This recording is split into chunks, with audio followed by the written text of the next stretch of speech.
all the critics out there, the surest indicator that about the growth of our economy is the power demand. The power demand has gone up by 10.5%. We expect the demand to go up to almost 230,000 megawatts. Now that will be a record. That will be an all-time record for our country. Today, my cost of making renewables is the least in the world. 1 megawatt of solar would cost about $600,000. That's the least in the world. So my cost of green hydrogen will be the least in the world. Everybody knows that. By 2030, we expect a pumped hydro capacity of 27,000 megawatts. And that's our modest. I call it modest. It's not modest. Subsidy has been paid up to date. That is the change. Government departments' bills are being paid. That is the change. So my discoms have become viable. That is the change. We are the only major economy whose energy transition actions are consonant with a sub-2 degree rise in global temperature. But we made arrangements. We have almost about 35 million tons of stocks already at our power plants. So we are well prepared and ready. Fastest growing renewable energy capacity in the world, bar none. The rate of energy transition in our country we are the only, is the highest in the world. Another thing which I am going to come out with very soon, and that is that I am going to ask the entire renewable energy universe that you start setting up capacity, and we'll hold bids. You can participate. Oh, we've changed the whole power system. I mean, we've changed it radically.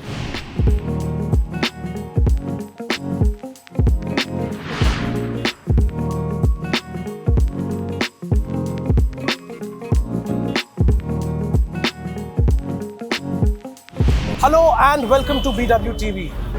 Today we are here outside the Shram Shakti Bhavan, which houses the Ministry of Power, and we got the opportunity to talk to the Minister for Power, New and Renewable Energy, Mr. R.K. Singh, who oversees India's energy transition drive, but at this point in time has an important task at his hand, and that is managing the power situation in the country ahead of the peak summer season.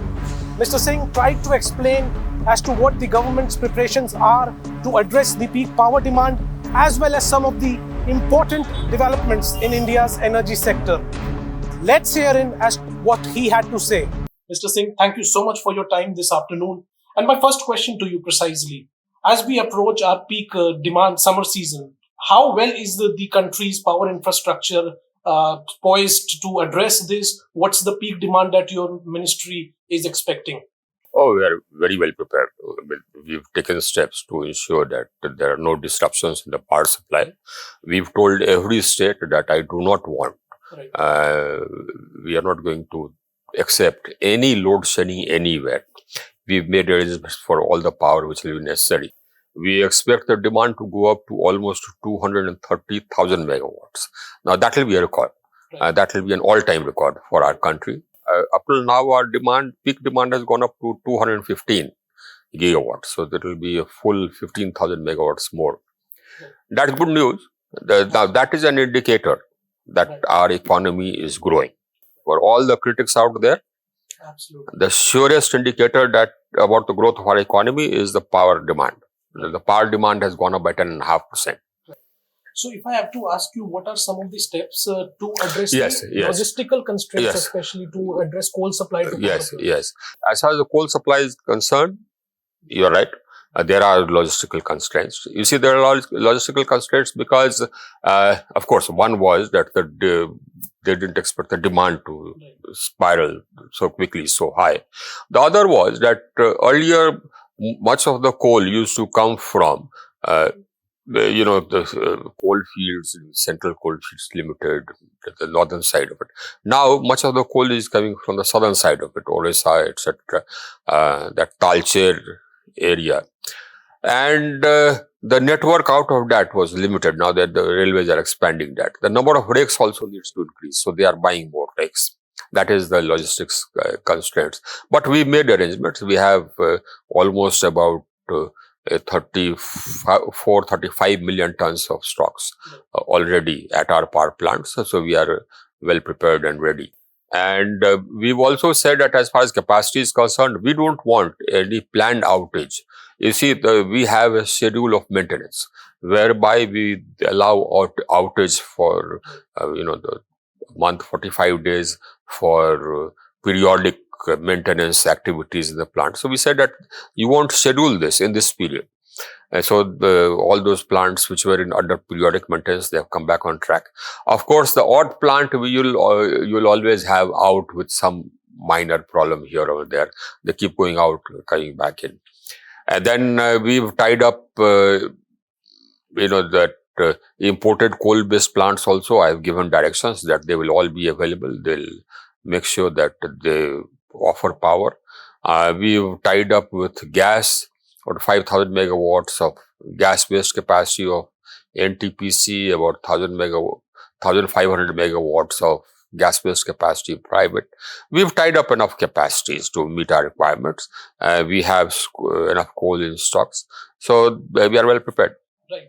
Sir, if I have to understand that given the target that we have for 2030 of 500 gigawatts of renewable capacity, your ministry recently unveiled the plan for addition of 250 gigawatts.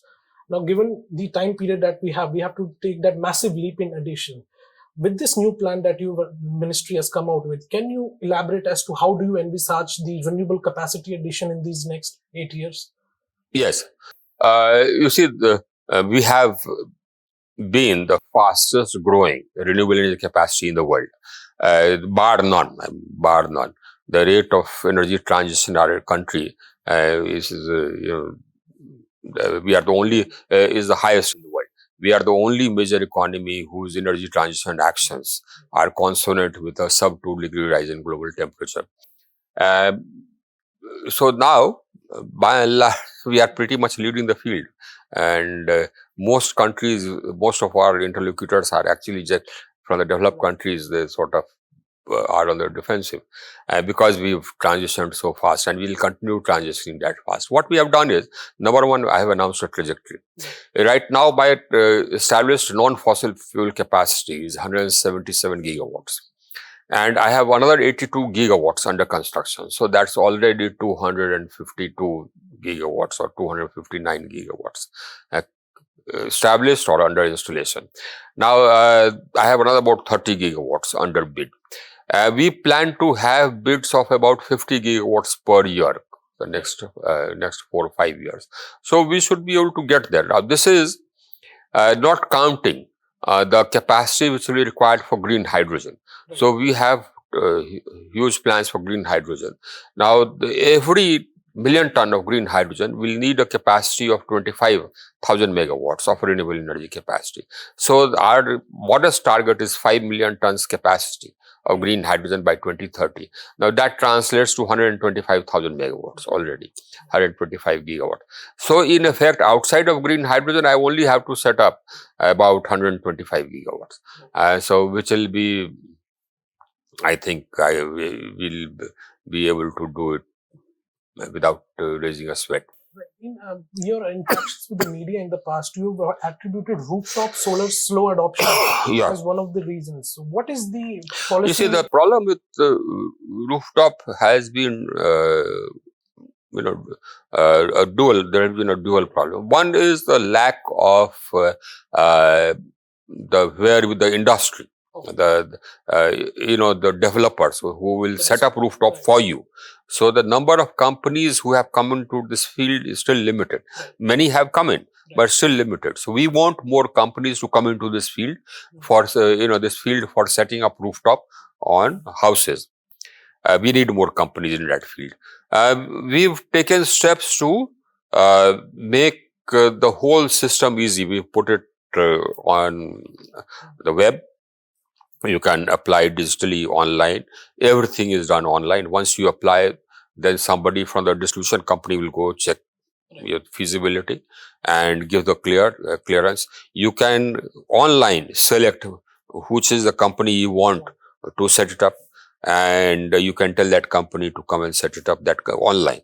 That company will come and set it up, and once it is set up, You can online request the discom, they'll verify that it's been set up well.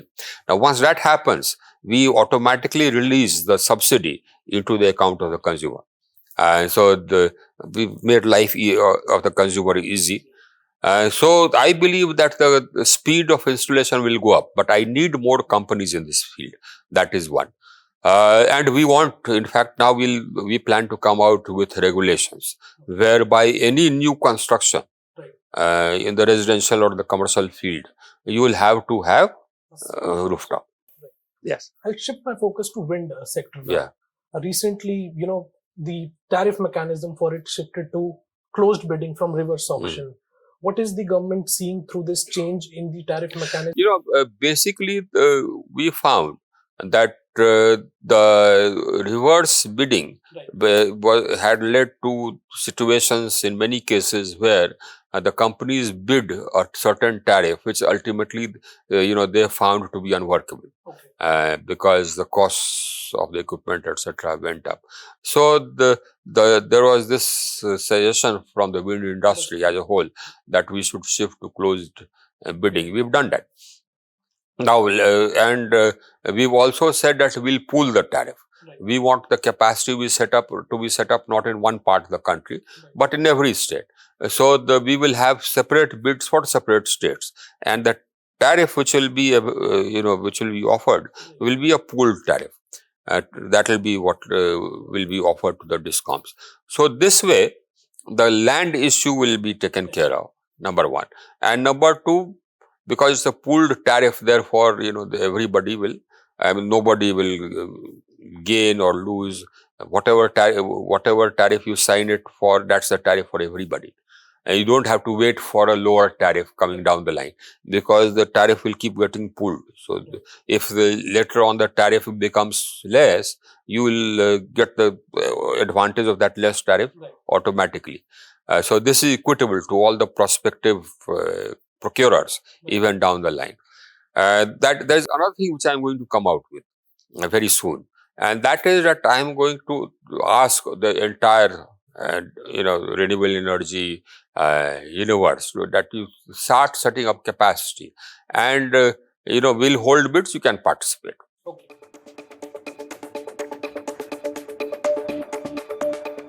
Pumped hydro is something you set up and it will last you for about 35-40 years, right? So the pumped hydro is absolutely necessary. But the sites would be naturally limited by geography and geology. But as far as battery is concerned, that limitation is not there. Plus the commissioning period, the gestation period is more in pumped hydro and less in battery storage. So we are going to have both. Now, how we see it is by 2030, we expect a pumped hydro capacity of 27,000 megawatts. And that's our modest, and I call it modest, it's not modest, 27,000 megawatts by 2030. And as far as the battery storage is concerned, we are looking at somewhere in the region of about, the 300 gigawatt hours. Yeah.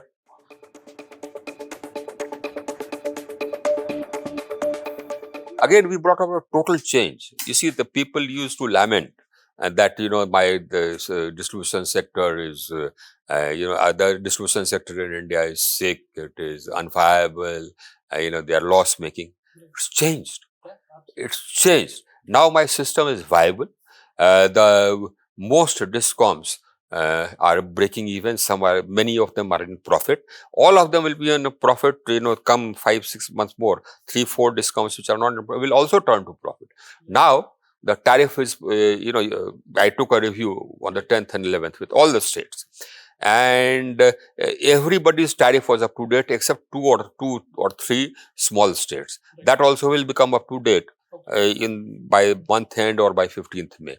That is the change. Subsidy has been paid up to date. That is the change. Government departments' bills are being paid.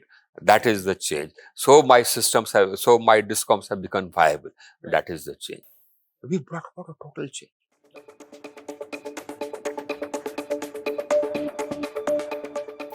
We have the edge. We have the edge because, as I said, we have developed an ecosystem in renewables, which is unmatchable, and they know it.